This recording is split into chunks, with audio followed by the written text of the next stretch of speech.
Kinilala ang Sultan Mastura Rural Health Unit at Birthing Clinic ng Community-Based Maternal Health Support Award sa ginanap na First Bangsamoro Health Facility Star Awards, isang parangal na nagbibigay diin sa kalidad at malasakit sa serbisyong pangkalusugan para sa mga ina at sanggol. Ang kwentong pagpapahusay ng serbisyo mula kay Jen Garcia. Tinanggap ng Sultan Mastura Rural Health Unit at Birthing Clinic ang plaque of recognition at ginawaran ng Community-Based Maternal Health Support Award sa ginanap na First BARM Health Facility Star Awards, isang parangal na nagbibigay diin sa kalidad at malasakit sa serbisyong pangkalusugan para sa mga ina at sanggol.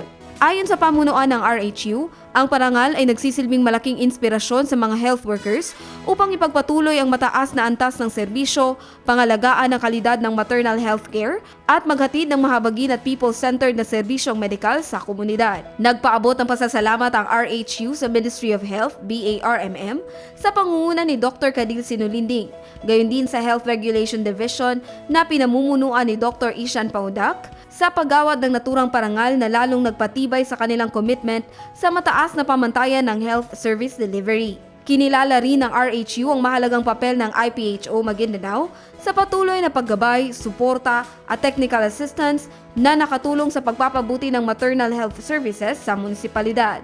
Nagpasalamat din ang pamunuan kay Sultan Mastura Mayor Armando Mastura Sr. sa matatag at tuloy-tuloy na suporta sa pagpapaunlad ng birthing clinic at iba pang serbisyong pangkalusugan ng bayan.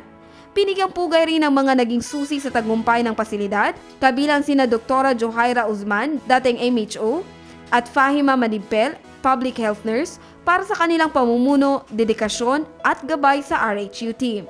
Pinakamataas na pagkilala naman ang ibinigay sa mga kawani ng RHU at Birthing Clinic na tinawag na tunay na pundasyon ng tagumpay, gayon din sa komunidad ng Sultan Mastura para sa patuloy na tiwala at kooperasyon sa paggamit ng lokal na maternal health services. Ayon sa RHU, ang naturang parangal ay hindi lamang para sa institusyon, kundi para sa buong komunidad, bilang patunay ng sama-samang pagsisikap tungo sa mas malusog at mas matatag na Sultan Mastura.